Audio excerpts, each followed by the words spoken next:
Yes, it is Rasko of Rasko and Disco with no disco. I am at the Beer Merchant Tap in trendy Hackney, East London, and they've got a West Coast IPA event. I, Rasko, do not get West Coast IPA.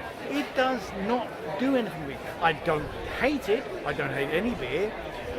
I just don't get it. It's all sessionable, flavoursome beer. So I brought along someone who knows something about it. Hi, sir. Who are you? Hi, I'm Jonny Garrett, co-founder of the Craft Beer Show. Oh, really? I've heard of you. I've heard of me. Oh, there you go. I thought that's as far as it went, to be honest. No, I think it's gone a bit further. Don't you worry. Could you please educate me about West Coast IPA? Well, I mean, for a start, you said that it's sessionable, tasty beer, didn't you? So you kind of get it, right? I mean, let's do a quick history lesson, right? So Okay. West Coast IPA was almost kind of the OG of craft brewing. So it started on the West Coast, it started with home brewers over in the States who were sick of drinking like American macro lagers. And most of them had had some kind of education in European brewing, so it was probably been British beer, so ESBs, stuff like that. And that's why when craft beer started happening in the States, once it was made legal, homebrewing was made legal by the president. Yeah. They were mostly brewing English styles but with American hops. Oh. So that's kind of where craft beer started. Right. And then, so they're using Cascade and ESBs and stuff like that. So I get keg ESB in the States. Stop doing that. Like, it's been 50 years now. So then they started using American hops, and then started using yeast that were a bit cleaner. That meant that the hops could really shine. And that's what kind of West Coast style brewing is. So in the UK, your beers are very yeasty, a little bit hoppy, herbal, spicy, and you produce balance that way. These guys like balance, we want loads and loads of hops. Chaos. Hop chaos. So that's what a West Coast IPA should be. It should be hop chaos. It should be all about the citrus, the pine, the resin, the floral, the earthy, all of these really like specifically hop characters that is balanced instead with these characters, balanced with caramel, kind of richer malt character. Right, caramel. Which comes from specific use of specific malt varieties. Okay. Which are again inspired by Britain. So it's kind of the opposite of the sort of the hazy IPAs which everybody drinks nowadays, because it's not all about the yeast character. It's not about, because don't forget that when you in with IPA, much of the character comes from the yeast, not from the hops. Right.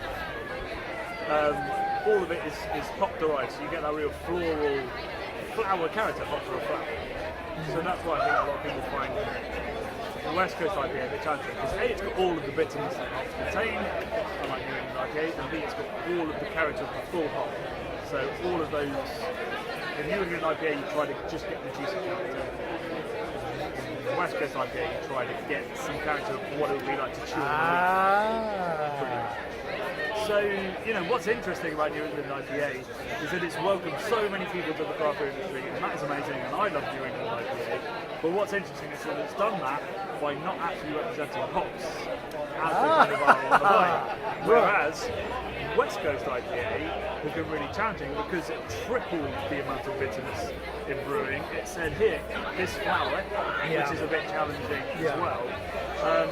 So the reason why we do events like this, like what we're doing, West Coast Fest, which is not a festival, it's just 10 taps of delicious West Coast beer.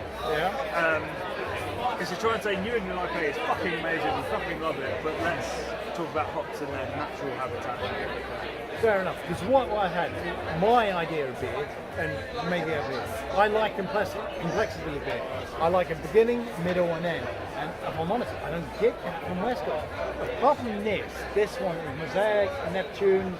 Brewing, Yep. And I'm getting some complexity. I like chaos. I am a chaos freak. In all weeks of life, maybe, sometimes, so I know. That's another channel, if I'm honest. But I'm getting that here, but I haven't previously got it. And this is my fourth one. I love it. I'm loving the experience. I never diss it. But what? Is it just me?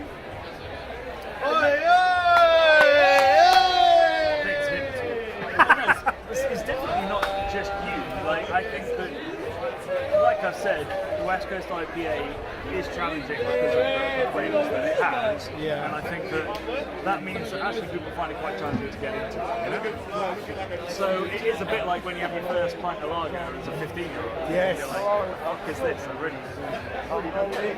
Yeah. So while I understand that, I'd also question, you're sort of saying that there's no structure to this beer. This is structure. This is what structure tastes like. New England IPA is not structured. New England IPA is all front loaded. It's all aroma up front, flavour up front, and then it just fades away to nothing. Whereas West Coast IPA has some aroma up front, different flavours on the palate, and a very bitter taste. So you have 3 modes, 3 flavours, 3 sections, and that's what structure is. It's highs and lows as you go through.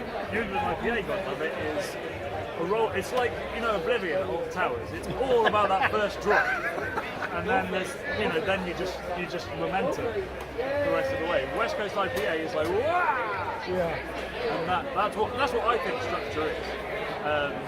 And so I think that often that can be really disconcerting, particularly because if it finishes big. And let's be honest, bitterness is, to humans, evolutionary, is a sign of poison.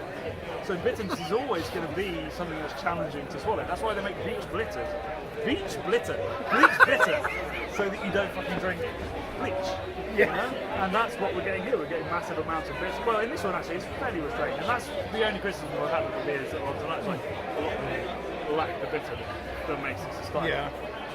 But that is what makes it challenging, because it finishes big and bitter. Like bleach. Everybody drink West Coast IPA. Don't drink bleach. Don't take Trump's advice.